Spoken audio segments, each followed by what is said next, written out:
Okay, cool. Okay. Hey guys, Harry here, and welcome to another episode of Harry Talks. Today you are joined by myself and Joe, a brilliant YouTuber who's documenting his current weight loss journey, and it's been great to see, very inspiring to see. He's already built a nice and positive community in a short space of time, and yeah, I'm just interested to know more in terms of nutrition, how he's gone about it, why he started YouTube, and that kind of thing. So Joe, if you'd like to introduce yourself, say hi and say a little bit about your kind of journey, that'd be awesome. All right, hi guys. Nice to meet y'all here and see y'all here. My name is JoeJoeBinx. I do have a YouTube channel. I've been very grateful for all the people that have commented and have supported me on this call on the journey.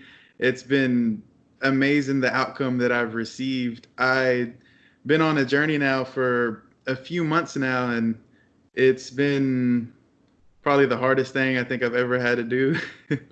Yeah. the I started mainly because I started having health problems and health issues in 2017. I had it was mainly because of my weight, a bulging disc. So in the back there are like the disc, and then I don't know what it's called, the medical term, but there's like jelly inside the disc. Right. Okay. And one of them kind of opened up in the MRI scan, and you can see like the jelly kind of pouring out a little bit. So I had to have surgery to kind of go and they can repair the disc. But it was just one day I woke up and I was trying to stand up, but I couldn't straighten my back out. I was just slunched over when I was trying to walk, and it was the worst pain I think I've ever had to have. And I never thought I'd have back surgery at like 25 years old. Yeah, I can't imagine what that was like going through that kind of pain at such a young age. So was that the kind of point where you kind of thought to yourself, right, we need to do something about this and really kind of set off on this kind of health fitness journey? Yeah, because shortly after that, after I recovered from it, I started to eat a little bit healthier, but then I started getting chest pains, and I had to be rushed to the ER because of it. And the doctor told me it wasn't a heart attack, but it was something very similar to it. And he said I had to change my diet, and I had already been changing it, but since I had been eating for so long, my health had already kind of took a hit from it. Yeah. But that was when I was about 410 or 420 pounds or so.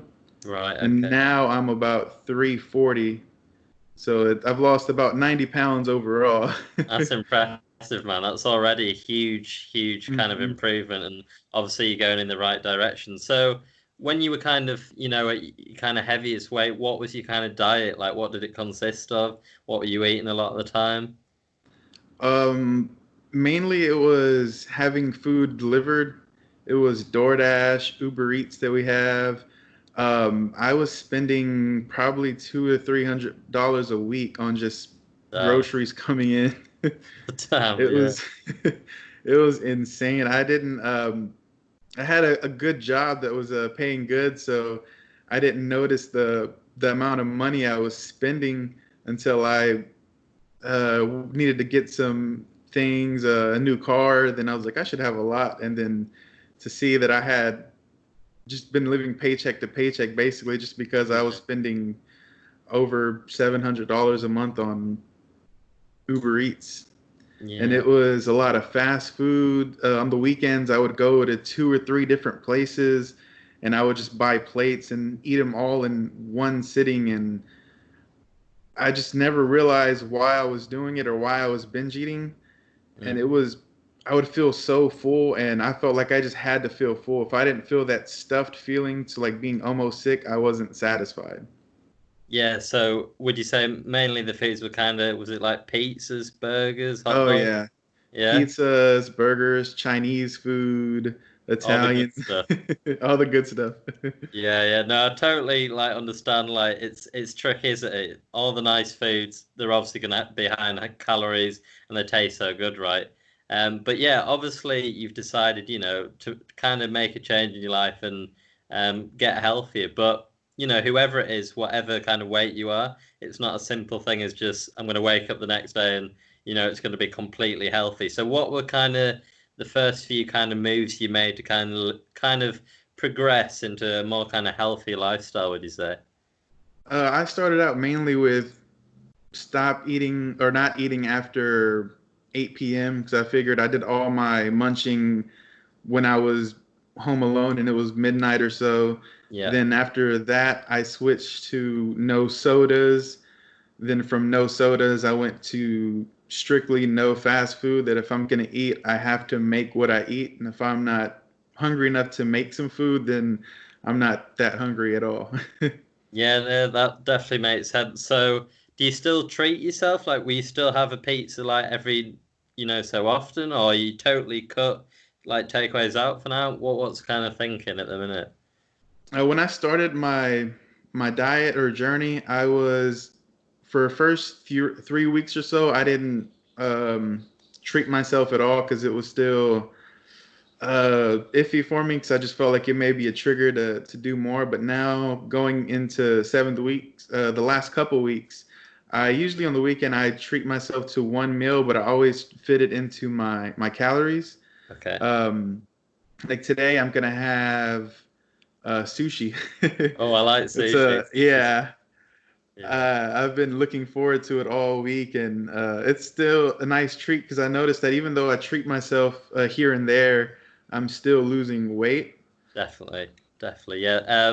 Like as I've said to you before, like I'm trying to lose body fat as well, and I won't restrict everything. Like I will still have like the occasional pizza or burger or whatever it is, because realistically, if I do that, I know I'm less likely to kind of binge massively at some Hmm. point, and then kind of go, kind of ruin a lot of the progress I've done. So it sounds like you're exactly kind of on the right path. So. Is there kind of a calorie number that you work towards every day? Do you track everything you eat now, or is it not that kind of strict? What would you say? Well, yeah, I believe in the calorie in, calorie out because you have to burn more calories than you consume. Yeah. I stick to 2,000 calories a day. Okay. And sometimes I go a little bit under. There have been maybe one or two times that I've gone a little bit over, but I've still lost weight because I've stayed within that 2,000. But I do exercise, mainly walking. I'm starting to get into jogging a little bit, but it's I can only last a few minutes before my knees start getting sore. But I'm able to run a lot more than I was 7 weeks ago. So I'm super happy about that because Yeah. 7 weeks ago I would go run, and after about 20 seconds or so, I would have to take a seat. Now I can go 10 or 15 minutes. So 15 minutes being the most so far. That's awesome, man. Like in a short space of time, going from just like walking to 15 minutes of running or jogging, that's brilliant. And obviously, the more you do, the more weight you lose. I'd expect that to just get higher, and you'll probably get a lot quicker as well. So it Mm-hmm. should get better and better from here, I'd guess. Do you have like a target running wise that you'd want to be, by the end of the year maybe, or anything? I do want to be able to run a mile in less than 10 minutes. I tracked my mile, how much I can run or walk in a mile, and it's about 15 minutes. Okay. So it's not that good. Oh, there's absolutely nothing wrong with it though. You've got to start somewhere, right? What do you use to track? Is it Strava or something like that?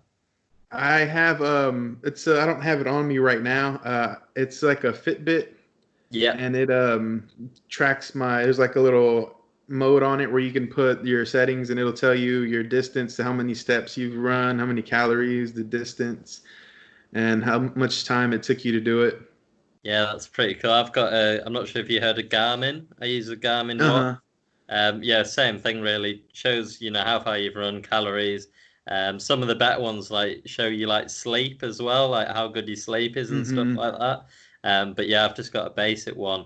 I'm interested to know, so far in your journey, what would you say have been the biggest kind of setbacks? Like, maybe it's been an injury, or maybe there's been a day where you've just massively indulged, or anything like that, or just anything that's kind of set you back, or has it been pretty kind of not plain sailing but fairly solid throughout, would you say? I've had one setback. About 3 weeks ago, I got the flu, so I got really, really sick, Mm. and I just for about 3 or 4 days, I didn't want to do anything, and I wasn't eating good at all. Since I was feeling so sick, I just didn't care about eating healthy, and I would eat. It wasn't a lot of food. It was just really bad food that I was eating. So Yeah. I was thinking, oh, I'm gonna still be okay because it's not a lot of food. But then on the scale the next week, I had gained 2 pounds, and I realized how much bad food can really affect your progress. And I felt like I had worked so hard to lose those 2 pounds, and Mm. just from overeating, I had undone all the progress I had made. Yeah, it's tricky, isn't it? I think that's kind of a common issue for people trying to lose weight. They'll have, a day or maybe a week of kind of, not eating as well as maybe they were. And then that isn't, maybe the problem in itself, but it's when you keep doing that because you think you've lost all your progress and kind of take, more steps backwards, if that makes sense. Yeah, what's been helping me get through the journey is I always would tell myself, but it wasn't until recently where it stuck, where there's been new restaurants that have opened or a buffet I want to go to, and I've been telling myself that it's still going to be there when I lose the weight. It's not 100%. going anywhere. There's hundreds of food places, isn't there? There's never going to be Hmm. a shortage, and when you decide the time is right to kind of treat yourself a bit more, when you maybe hit your target weight or whatever it might be, then you can go for it in that regard. What would you say? I know we've touched on this briefly, but in terms of myths or maybe advice that people have given you or you've read about or you've seen, what would you say are some of the craziest things? Because you told me a few, and I couldn't believe them. Yeah, I think the craziest was my uncle when I was in, I want to say high school. He would tell me I could eat anything that I wanted to eat as long as midnight or before I go to bed. I just take a handful of laxatives and everything would come out because he Oh said no! that's how he lost his weight. And I was like, I can't imagine the damage you're doing to your body. Oh my God! Does he still do that now or not? He's skinny, but I don't I don't think he's doing it. Oh man, yeah. Uh, I've heard I was on a family trip, a vacation to Mexico a few years back, and I was at a market, and this lady, she pulled me to the side and she handed me this cream, and she said it's $15. If you rub this on your belly every night before you go to sleep, Oh in six no! months tops, you're gonna be skinny. You can eat what you want. Oh my God! And I looked at it, and I almost bought into it because she was so convincing, and she looked like a fitness person. And I Yeah. was like thinking, oh, I might get some weird rash or something from this. Yeah. That's the thing though, if you don't get like educated on these things, like you might believe that kind of thing. That's why, people selling these kind of products can do it because people do believe them and do buy the products, right? I don't know if you had this infomercial there about 6 years ago, but here it was all over the place. It was like this powder you would put on your food. And they say that if you put this powder on your food, there's like this sprinkle, it looked like salt. And if you Yeah. sprinkle it on it, um, you won't gain any calories from it. And they were selling the boxes for like $40, and it contained about 16 or 17 meals. And I think they got sued because there was false advertisement, but so many people were buying this and putting this on all their food and thinking they were losing weight by just eating whatever they wanted, but then they would just get way bigger because Was it like a seasoning then? Or what was it? it was it wasn't a seasoning, it was more of they marketed as some scientific discovery in weight loss to where it took out all the calories of Oh what you're right. eating. Oh right, So okay, even it'll make it worse. 0 calories. Right. Okay. That's just shocking. I think we didn't have that lucky enough, but that sounds absolutely horrendous. Yeah. Obviously it's a good point though with like seasonings and sauces or whatever. A lot of people kind of forget these all add up, don't they? Like all the calories. It's obviously not much if you're putting a bit of black pepper on or, whatever it is. But, if you are trying to be strict, I guess it all does add up. So, yeah. Yeah, I think the scarier part too about people that are trying to lose weight or on a fitness journey, they follow a lot of like the bigger, well-known influencers that have lost a lot of weight. But recently, there have been a few influencers that have been endorsed by companies where they will say this shake is 3 times more effective than dieting. And I was watching Obese to Beast, and he called out one of the influencers, and he says he doesn't back it up 100%. He's just doing it for the income. And that was just kind of personal because I was thinking, like, there's a lot of people trying to lose weight and they're going to look up to you and buy this product because they think it's actually going to help them burn 3 times the amount of calories that a regular diet would. I was speaking about this to another guy a few days ago. It's a tricky one because obviously what they're promoting and selling simply doesn't work. But I ask you this: if you got offered £1 million right now to sell a product that you know is not true, what would you do, honestly? I guess it depends on what it is. If it's nothing if it'll I think hurt somebody, probably not. But if it's this is the best lemonade in the world, and it's just lemon, sugar, and water. Yeah, yeah. What But if it? I don't think I'd feel okay with hurting people. That's Yeah, the thing. But lying morally. about the taste, I could do. Yeah, yeah. Yeah, that's true. But if it was like a fat loss product, you wouldn't do that. If it was like rubbish. No, I would Even feel guilty. $3 I million. would sleep. It's an interesting question though, because like obviously everyone says they wouldn't do it and it's ethically wrong, but I'm sure if you put a certain number in front of them, they probably would. So it's a tricky one, but obviously ethically the right thing to do is just decline it, right? Hmm. So yeah, if you were to kind of give advice, obviously you're kind of not getting started with your journey, but you still well within, your personal targets. What would you say are kind of 3 main tips you'd give to anyone that's kind of stuck in this rut? They're eating unhealthy, but now they want to kind of change that, want to lose weight, get a bit healthier. What would you say the 3 main tips you'd give them? I think the 3 main tips. The first one I would give is don't go too extreme when you first start. Yeah, Because I would always go too extreme when I first started and cut out everything and um, super strict on calories, almost no carbs, and then the next week I would end up binging or crashing so hard. yeah, Uh, it just makes it so much difficult. The second tip is to not give up because it's a long journey, but once you stop, it's just going to take that much longer to reach where you need to go. As if you were to just stick with it, you would have already been however long much times to go. And the third thing I would want to say is to find something that works for you. And by that, I mean, a lot of people try keto, the Atkins diet, or calorie counting, but I've been watching so many people on their progress, and everyone's losing weight entirely different ways. yeah. And some people like to do intermittent fasting, but for me, I'm more of a calorie person.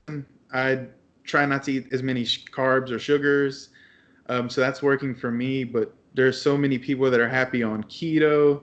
So if they're not happy with the calorie counting, they should maybe try keto or Weight Watchers, which is another good one.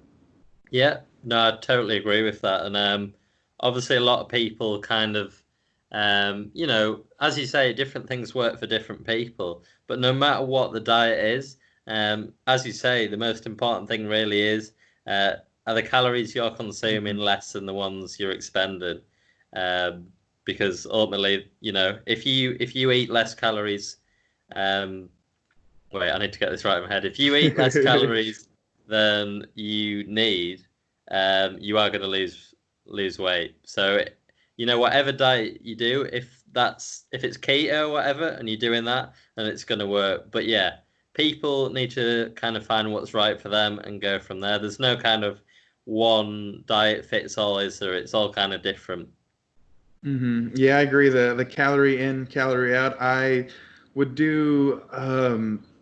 It was like the Atkins diet where I was eating carbs or less carbs, but they still had plenty of calories in it, and Yeah. I wasn't gaining or losing weight. I just was staying at my same weight for weeks. So I was just eating the amount of calories that would maintain my weight.